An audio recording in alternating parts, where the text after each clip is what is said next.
The rough hand closed around Elsie Hawthorne's wrist before she could reach the ranch office door. She spun, heart hammering, and saw two men she didn't recognize. Trail dust thick on their coats, and something cold in their eyes. The taller one started to speak, but a third man moved fast between them, his shoulder blocking her view. He was a stranger too, weathered tan coat and sun-faded hair, but his voice came out steady and deliberate. "Step back." The two men hesitated. The stranger didn't move. Elsie's pulse roared in her ears. She owned Larkspur Ranch free and clear, or so the town believed, and she'd spent 3 years making sure no one looked close enough to see the cracks. Now 3 strangers stood on her property, and the morning had turned into something she couldn't control. The taller man let go of her wrist and backed up a step. His companion muttered something low.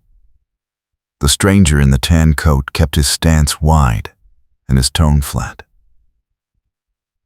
"You boys got business here. State it and move on." Elsie forced herself to breathe. The 2 rough men exchanged a glance. Then the taller one nodded once and turned away. His partner followed. They mounted horses tied near the gate and rode off without another word. Silence dropped over the yard. Elsie looked at the man who'd stepped in.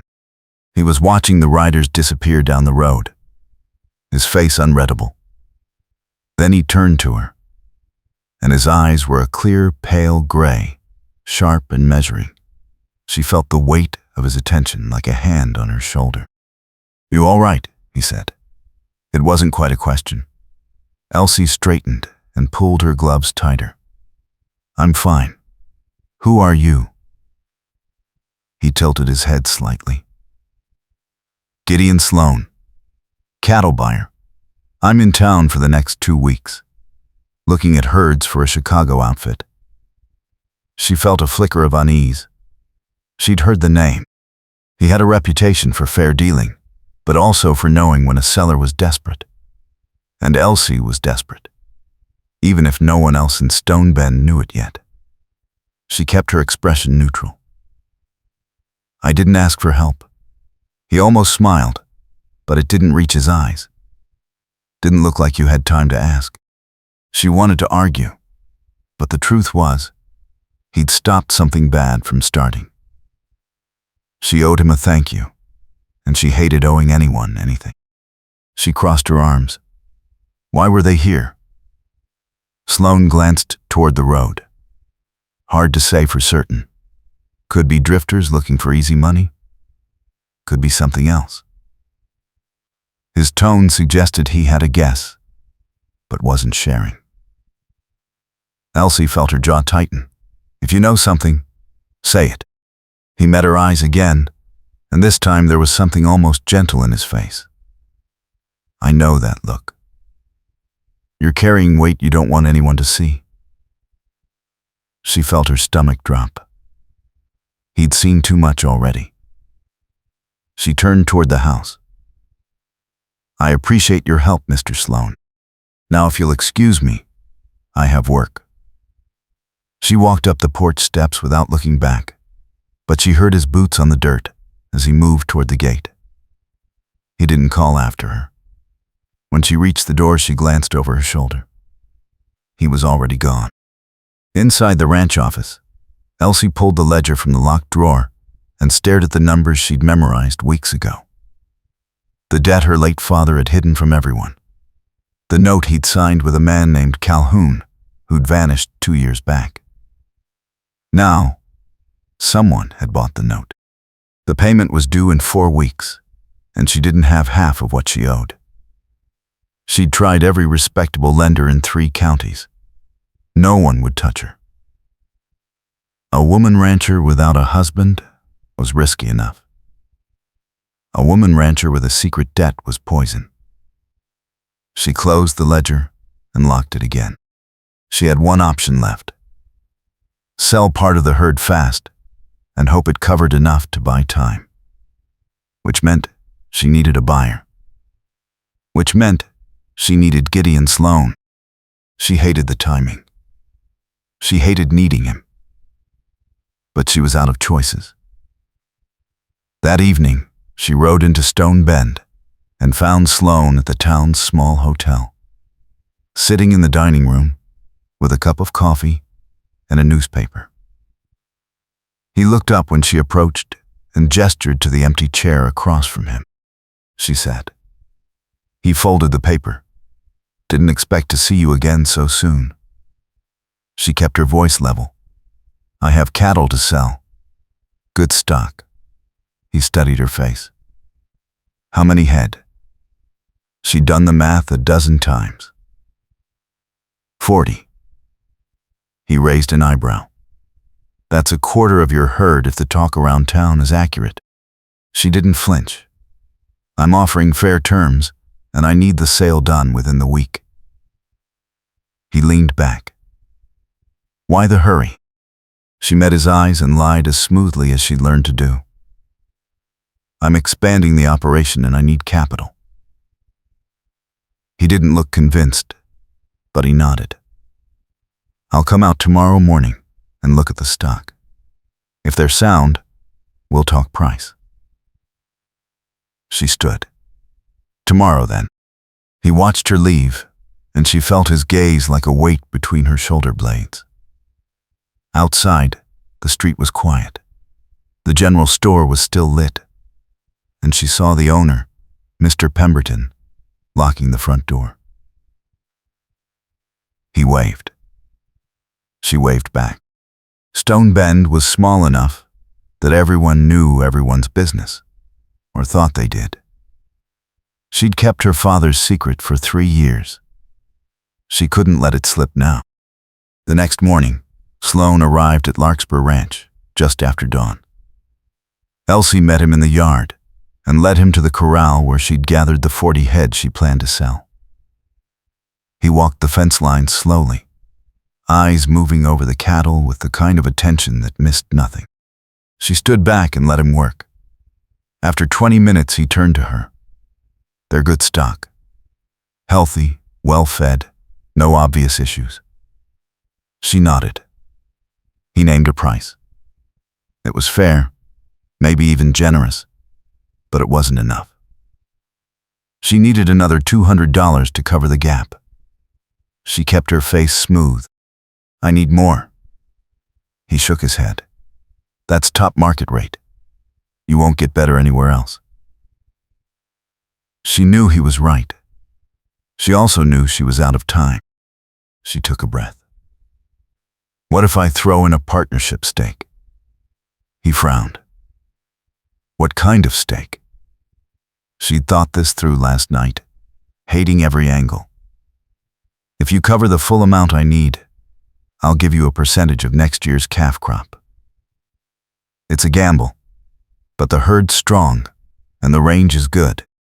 He was quiet for a long moment. How much do you really need? She wanted to walk away. She wanted to tell him to forget it. But desperation was louder than pride. $2,800. His expression didn't change, but something shifted in his eyes. That's more than 40 head are worth. She forced herself to hold his gaze.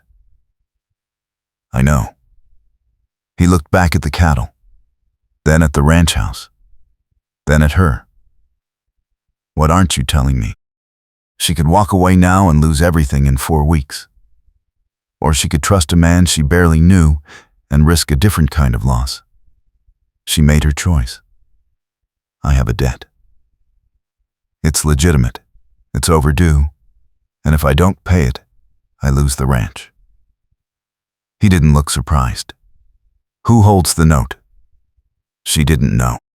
That's the problem. My father signed it years ago with a man who disappeared. Someone bought the note and sent a letter 2 months ago demanding payment.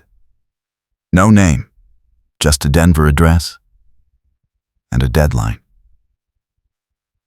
Sloan's jaw tightened. And those 2 men yesterday. She nodded. I think they were sent to remind me the clock's ticking. He was silent for a beat. You could go to the law.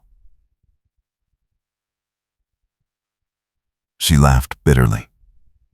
And say what? I can't prove anything and the debt's real.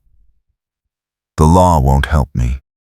He looked at her for a long moment, and she saw something she didn't expect. Not pity, not calculation, something almost like respect. All right. I'll cover the 2,800. She felt her breath catch. Why? He shrugged slightly. Call it a bad habit. I don't like seeing people squeezed by shadows. She wanted to argue, to push back, to protect herself from the feeling blooming in her chest. Instead, she said, I'll draw up the partnership terms tonight. He shook his head. No partnership.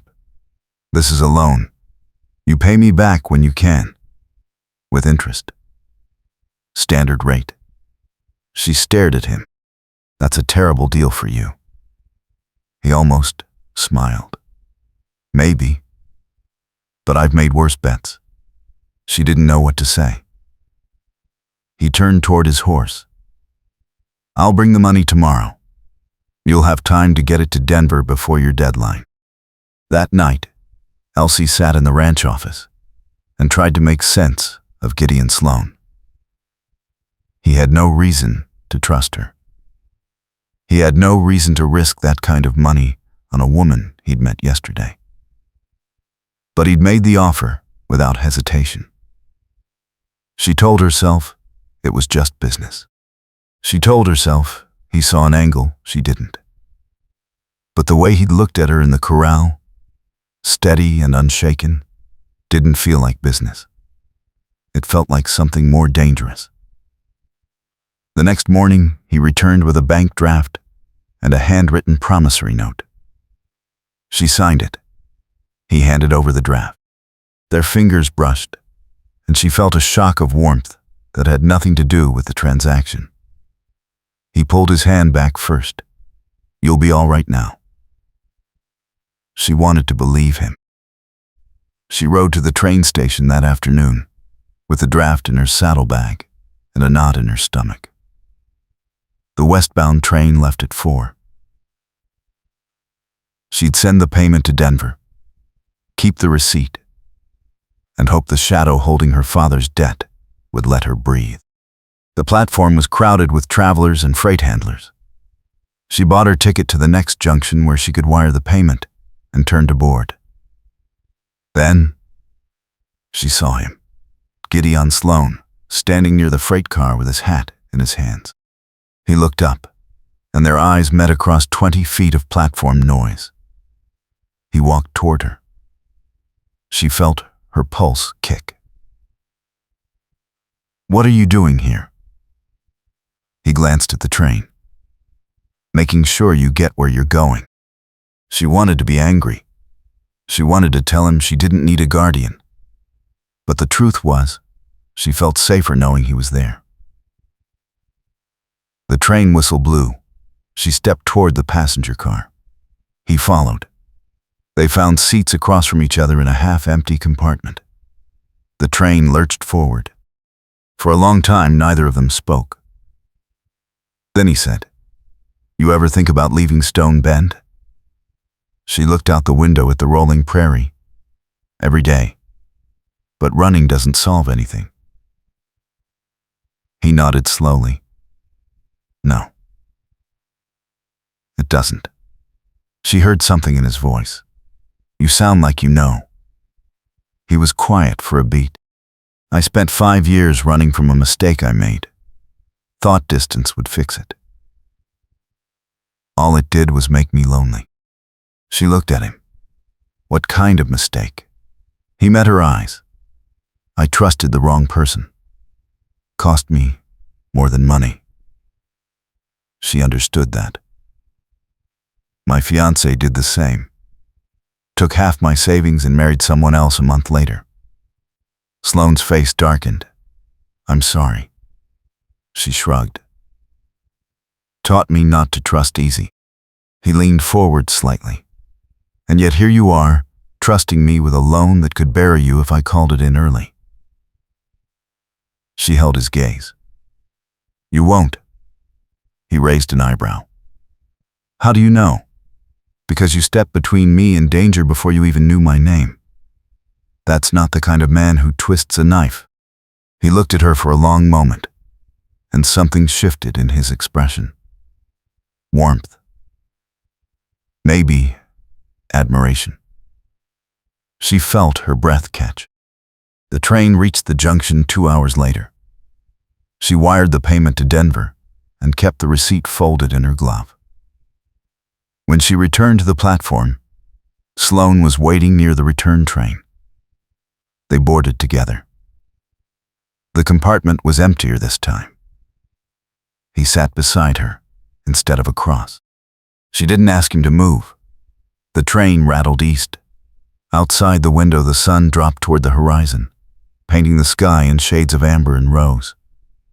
He said quietly, "You didn't have to come back. You could have kept going." She looked at him. "So could you?" He nodded. "But I didn't want to." She felt something loosen in her chest.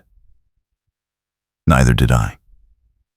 He smiled then, a real smile that changed his whole face. She smiled back. For the first time in 3 years, she felt like maybe she wasn't alone. They reached Stone Bend after dark. Sloan walked her to her horse and waited while she mounted. He looked up at her. "You need anything, you know where to find me." She nodded.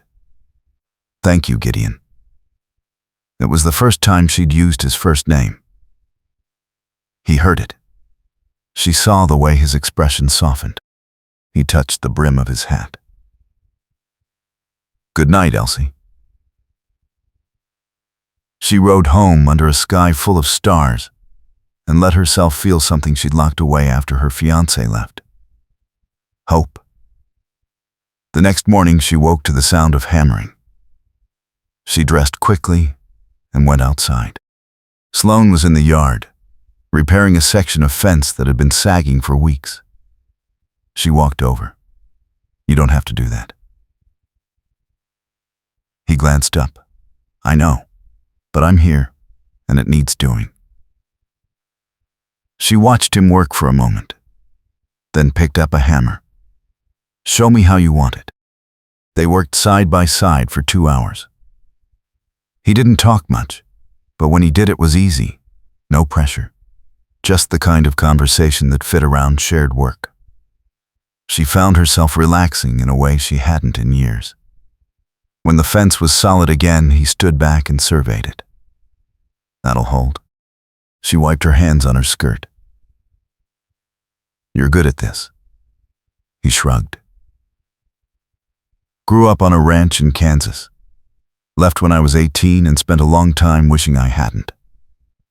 She heard the regret in his voice. "Why'd you leave?" He looked at the horizon. "Thought I needed to prove something. Turns out the only person I needed to prove it to was myself. And running didn't help." She understood that too well. Sometimes staying is harder than leaving. He met her eyes. "Yes, but it's worth it." That afternoon, a rider came fast up the road. Elsie recognized him. It was the younger of the 2 men who'd grabbed her wrist days earlier. He pulled his horse up short and dismounted without asking permission. Sloan stepped between him and Elsie before she could speak. The rider ignored him and looked straight at her. "My boss wants to talk." She kept her voice steady. "I paid the debt. Tell your boss it's done." The rider shook his head. "The debt's just the start. There's interest. Penalties. Handling fees." Her stomach went cold. That wasn't in the letter. The rider smiled without warmth. "It's in the contract your father signed.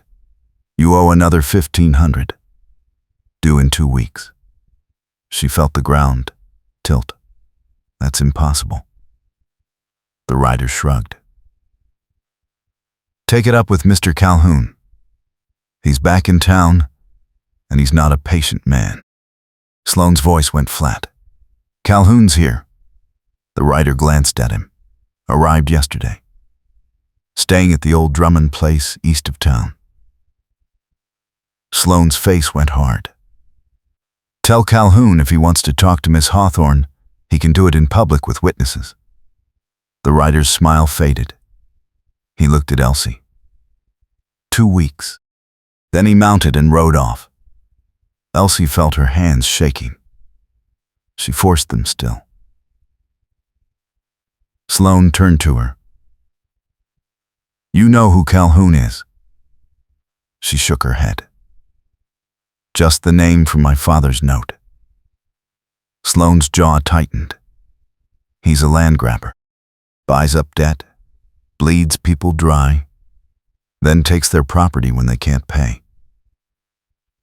I've seen him work in 3 states. He's careful enough to stay legal, but barely. She felt sick. Why would my father deal with him? Sloane's voice gentled. Probably didn't know what he was getting into. Calhoun's good at looking respectable, until it's too late. She walked to the porch steps and sat down hard. 2 weeks. Another $1,500. She didn't have it. She just emptied everything to cover the first payment. Sloane sat beside her. We'll figure it out. She looked at him. You've already done too much. He met her eyes. I'm not walking away. She wanted to argue. She wanted to protect him from the mess she was in. But the look on his face stopped her. He wasn't offering out of pity. He was offering because he'd chosen to stand with her. She took a shaky breath. What do we do? He was quiet for a moment, then said, First, we find out exactly what your father signed. If Calhoun's adding fees that weren't in the original contract, we might have grounds to fight. She nodded. How do we get the contract? He stood. We go ask him. The Drummond place was a decaying 2-story house set back from the main road.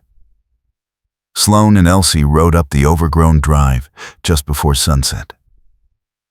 A man in a dark suit stood on the porch, watching them approach. He was older, maybe 50, with silver hair and a smooth face that didn't match the coldness in his eyes. Calhoun. He smiled as they dismounted. Miss Hawthorne. Mr. Sloane. I've been expecting you. Elsie kept her voice level. I paid the debt. You have no claim. Calhoun descended the steps slowly. I have the contract your father signed. It's quite clear. The principal?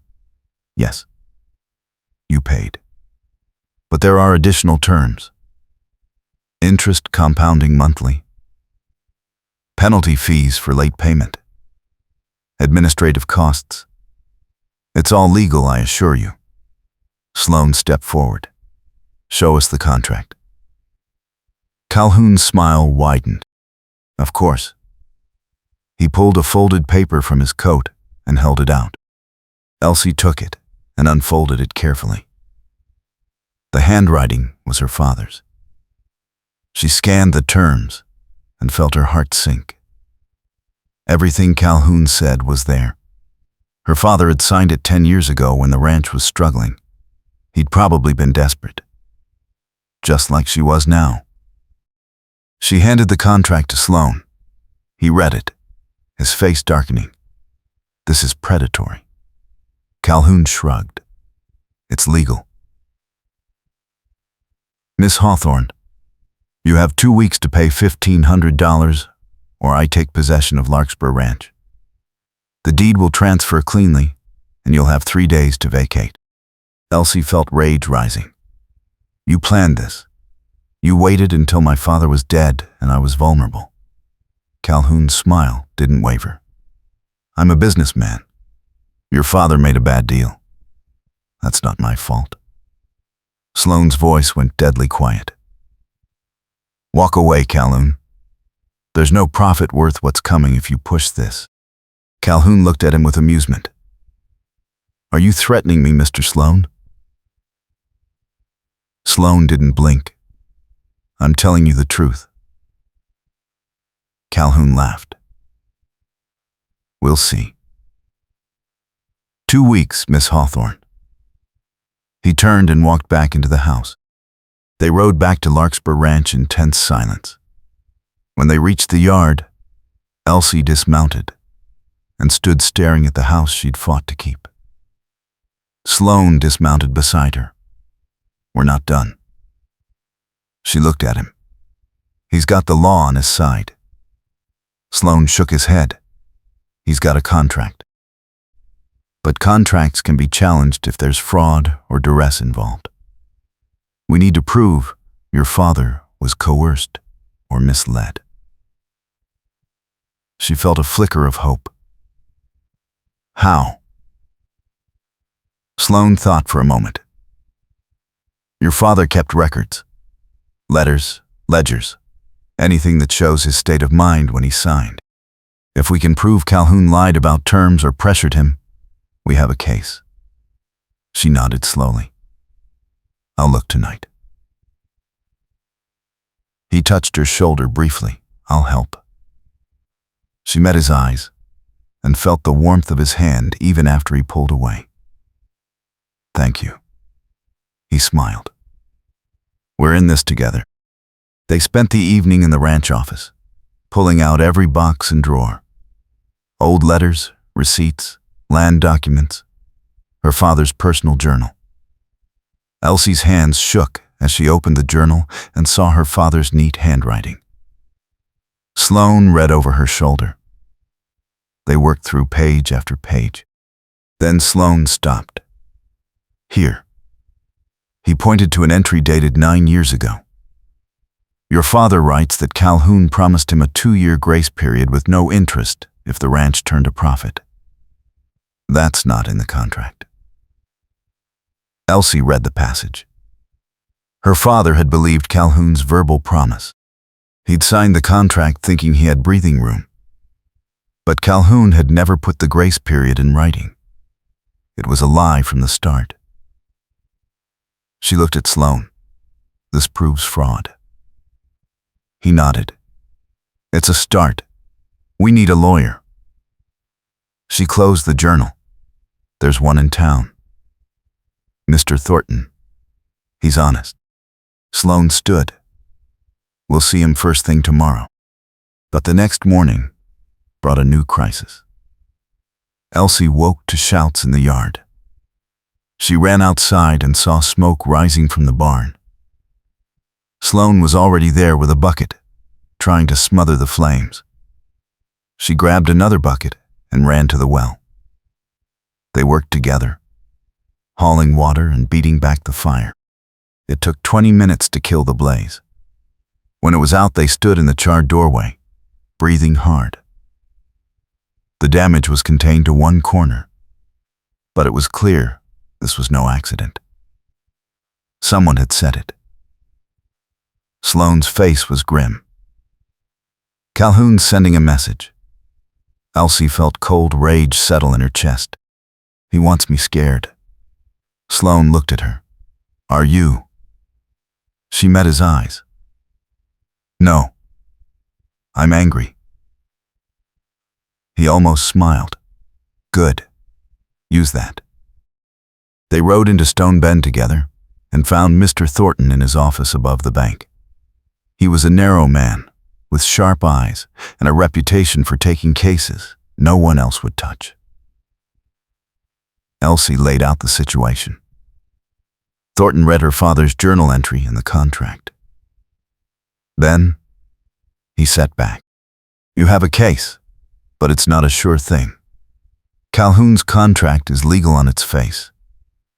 Proving he made a verbal promise and deliberately left it out requires witness testimony or corroborating evidence. Do you have either? Elsie shook her head. My father's dead. Anyone else he might have talked to is long gone. Thornton frowned. then it's your word and a journal entry against Calhoun's contract. A judge might rule in your favor, but it'll take time. More time than 2 weeks. Sloan leaned forward. What if we can prove a pattern? Other victims Calhoun squeezed the same way. Thornton's eyes sharpened. That could work. Find me 2 solid examples, and I'll file an injunction to stop the foreclosure while we build the case. They left Thornton's office and stood on the boardwalk. Elsie looked at Sloan. How do we find other victims? He was already thinking. I've heard stories, rumors, people who lost land to Calhoun in Kansas, Colorado, Wyoming. We need names and we need them fast. She nodded. Where do we start? He glanced down the street. The telegraph office. I'll wire contacts in 3 states. Someone will know. They spent the afternoon sending telegrams and waiting for replies. By evening, they had 2 names. A rancher in Kansas who'd lost his property to Calhoun 5 years ago. A widow in Colorado who'd been forced out 2 years back. Both described the same pattern. Verbal promises. Hidden fees. Legal pressure. Sloan looked at Elsie. We need them to testify. She felt a surge of hope. Will they? He met her eyes. If we ask, yes. People who've been burned by Calhoun want to see him stopped. They sent follow-up telegrams that night. The replies came the next morning. Both the rancher and the widow agreed to come to Stone Bend and testify. They'd arrive in 5 days. Thornton said it was enough. He filed the injunction. That afternoon, a deputy delivered the court order to Calhoun. The foreclosure was stayed pending a hearing. Elsie felt like she could breathe for the first time in weeks. But the relief didn't last. That evening, Sloan came to the ranch with news. 3 men rode into town this morning asking about you. Rough types. The kind Calhoun hires when he wants to apply pressure off the books. She felt her stomach tighten. What do they want? Sloan's voice was flat. To scare you into dropping the case. Elsie straightened. I'm not dropping anything. He nodded. I know. But we need to be ready. They'll come here. She looked at him. You don't have to stay. He stepped closer. Yes, I do. That night they kept watch together. Sloan sat on the porch with a rifle across his knees. Elsie stayed inside near the window with her father's old revolver. The hours dragged. Around midnight she heard hoofbeats. She moved to the door. Sloan was already standing, rifle ready. 3 riders approached slowly. They stopped at the gate. One of them called out, Miss Hawthorne, we just want to talk. Sloan's voice carried clear and cold. You can talk from there. The rider laughed. Calhoun sent us to deliver a message. Drop the case and he'll forget the debt. Walk away clean. Elsie stepped onto the porch beside Sloan.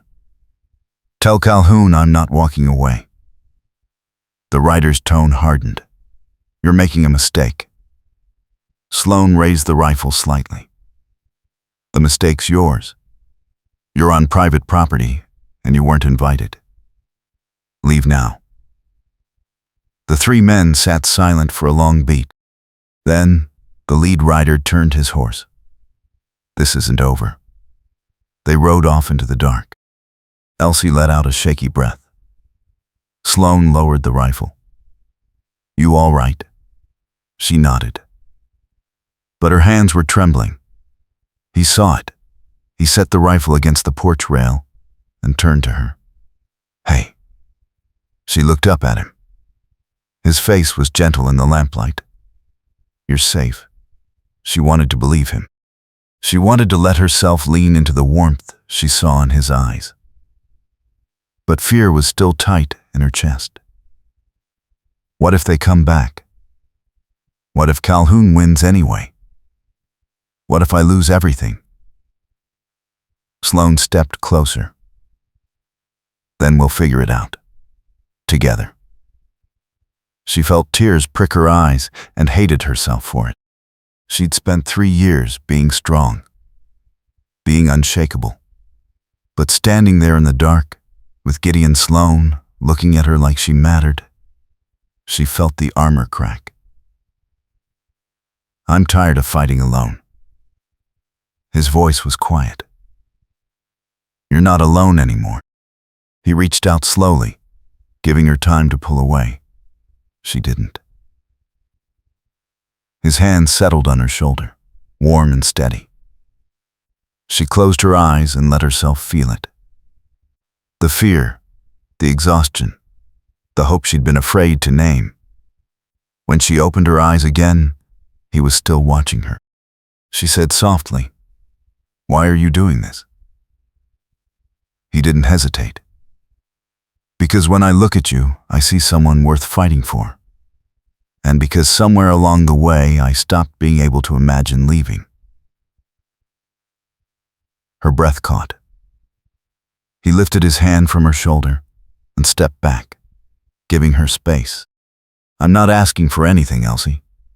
I just want you to know you don't have to carry this alone." She felt something break open inside her chest. She stepped forward and took his hand. "Thank you." He laced his fingers with hers. "Always." They stood like that for a long moment, the night quiet around them. Then she let go and turned toward the house. He followed her inside. They made coffee and sat at the kitchen table, talking until dawn. Not about Calhoun or the case, just small things. Stories from childhood, dreams they'd given up, mistakes they still carried. It was the kind of conversation that built trust brick by brick. By the time the sun came up, Elsie felt like she'd known him for years. And maybe she had. Maybe some people were meant to find each other, even if the road was long and hard. He stood to leave. She walked him to the door. He paused on the threshold. "I'll be back this afternoon." She nodded. "I'll be here." He smiled. Good. He left, and she watched him ride away, feeling something she hadn't felt in a long time. Peace. The next few days passed in a strange kind of calm. The witnesses arrived. Thornton prepared the case. Sloane stayed close, working the ranch by day and keeping watch at night. Elsie found herself looking for him every time she turned around, and the feeling scared her as much as it warmed her. She'd promised herself she wouldn't trust again, wouldn't risk her heart after what her fiancé had done. But Gideon wasn't her fiancé. He didn't make promises he couldn't keep. He didn't ask for more than she could give. He just showed up, steady and present, and let his actions speak. It was the kind of love she hadn't known existed. Quiet, solid, real, and it terrified her. Because if she let herself believe in it, and it turned out to be another lie, she didn't think she'd survive. The hearing was set for the following Monday. On Sunday afternoon, Elsie and Sloane rode into town to meet with Thornton one last time. The streets were busy. The general store was crowded. People waved as they passed. Stone Bend felt like home in a way it hadn't before. Maybe because she wasn't facing it alone anymore. They tied their horses outside Thornton's office and climbed the stairs. Inside, Thornton was pacing. His face was grim, We have a problem. Elsie's stomach dropped. What? Thornton handed her a telegram. One of your witnesses, the widow from Colorado. She's not coming. Her son wired this morning. Calhoun's men visited her yesterday. She's too frightened to testify. Elsie felt the floor tilt. What about the rancher from Kansas? Thornton shook his head. He's still coming. But one witness isn't enough. The judge won't rule on pattern evidence with only one example. We need two. Sloan stepped forward. Then we find another. Thornton looked at him. In less than 24 hours. Good luck. They left the office in silence. On the street, Elsie stopped and pressed her palms to her eyes. This is over. Calhoun wins. Sloan caught her arm gently. No, we're not done. She looked at him. We don't have another witness. He met her eyes. Maybe we do. I know someone. A man in Wyoming who lost his ranch to Calhoun 3 years ago. He's bitter and he's got nothing left to lose. If we can get to him tonight, he might testify. Elsie felt a spark of hope. Wyoming's 2 days' ride. Sloan nodded. On horseback. But the train runs north. We can catch the evening line, be there by morning, and bring him back by tomorrow afternoon. It'll be tight, but it's possible. She stared at him. You'd do that. He smiled slightly. We'd do that. Together. She felt her throat tighten. Let's go. They caught the northbound train just as the sun set. The compartment was crowded, but they found seats near the back. Elsie sat by the window and watched the prairie roll past in the fading light. Sloan sat beside her, close enough that their shoulders brushed.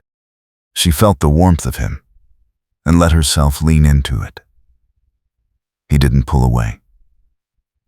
After a while, he said quietly, "You know this might not work." She nodded. "I know.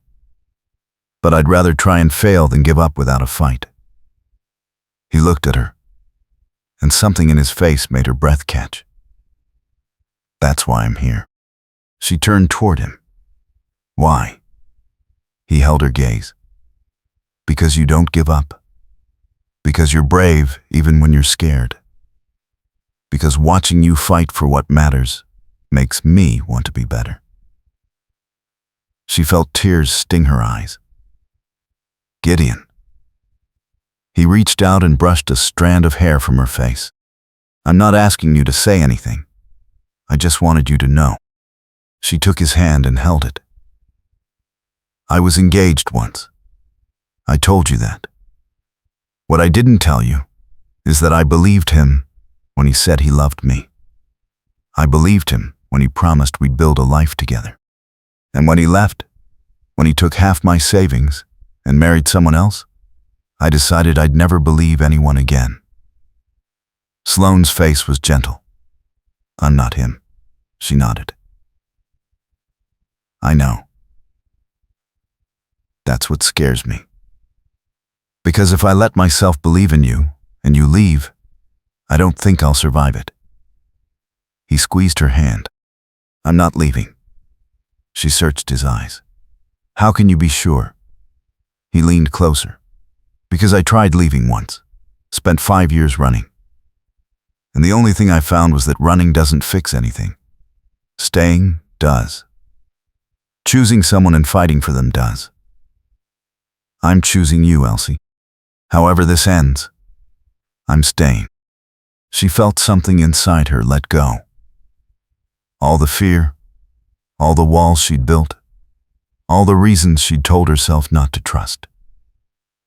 They crumbled under the weight of his steady gaze and the warmth of his hand in hers.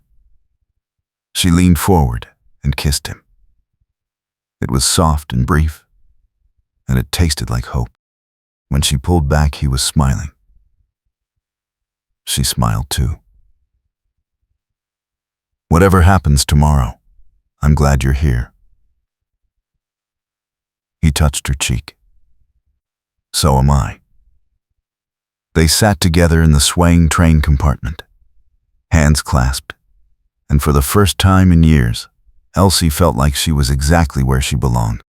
The train carried them north through the dark, and she closed her eyes, holding tight to the feeling. Tomorrow would bring its own battles. But tonight, she had this. And it was enough. They reached the Wyoming town just after dawn. The man they needed, a grizzled rancher named Holt, lived in a boarding house near the rail yard. Sloan knocked on his door. Holt opened it, squinting in the early light. When he saw Sloan, his face darkened. "What do you want?"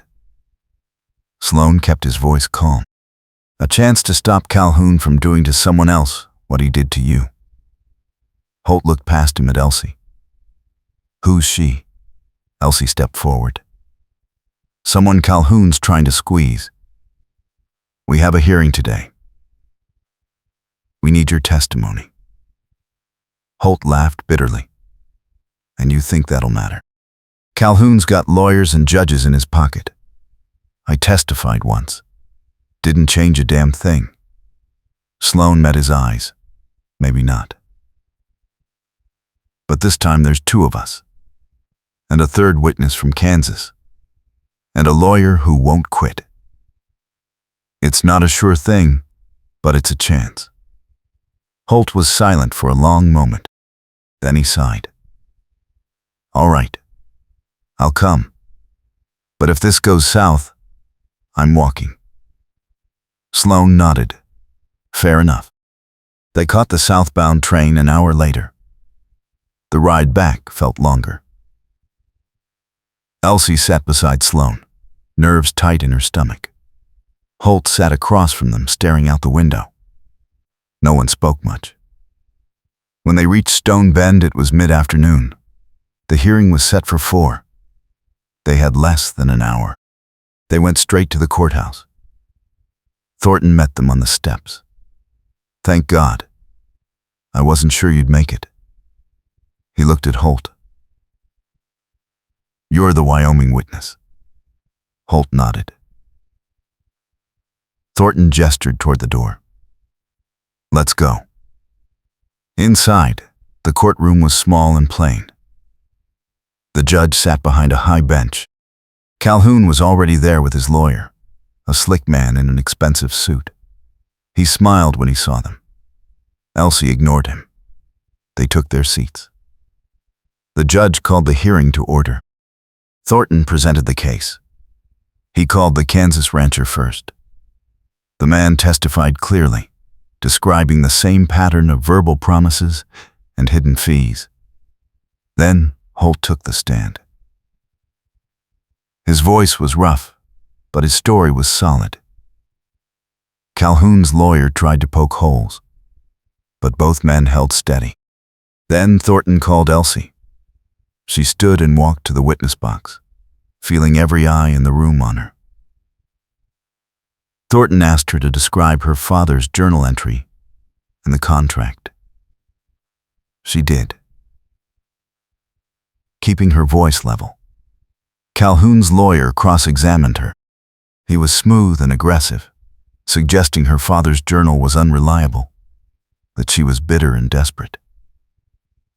She held her ground. When he finished, she looked straight at Calhoun. "You prey on people who are vulnerable.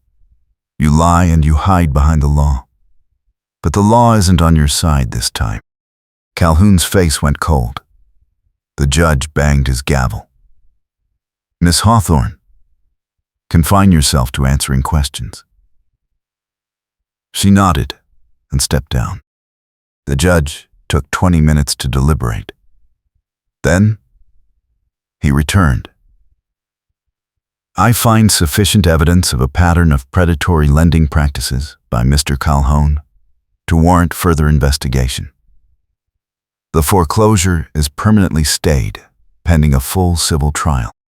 In the meantime, Miss Hawthorne's debt is suspended, and no further penalties or fees may be assessed. Elsie felt her knees go weak. Thornton was grinning. Calhoun's face was stone. His lawyer stood. "Your Honor, we will appeal." The judge looked at him. "You do that. But for now, Miss Hawthorne keeps her ranch." Court adjourned. The gavel fell. Elsie turned to Sloane. He was already standing. She threw her arms around him, and he caught her, holding tight. They stood like that for a long moment, the courtroom noise fading around them. When she pulled back, she was crying. "Thank you." He smiled. "We did it together." Outside the courthouse, the sun was setting. The town square was busy with evening traffic. Elsie and Sloane stood on the steps, hands still clasped. People walked past, some stopping to congratulate her, others just curious. She didn't care. She looked at Gideon and felt her heart full to breaking. "I don't know how to thank you." He shook his head. "You don't need to." She stepped closer. "Yes, I do. You risked everything for me. Your money, your time, your safety. You didn't have to do any of it." He cupped her face in his hands. "I did it because I love you." She felt the words settle in her chest, like a key turning in a lock. "I love you too." He smiled. That real smile that changed his whole face. "Then marry me." She laughed through her tears. "Yes." He kissed her then, right there in the town square with half of Stone Bend watching. And Elsie kissed him back, feeling for the first time in her life like she was home. They married 3 weeks later in the same courthouse where they'd won. The whole town came. Thornton stood as a witness. Holt came down from Wyoming. Even the Kansas rancher made the trip.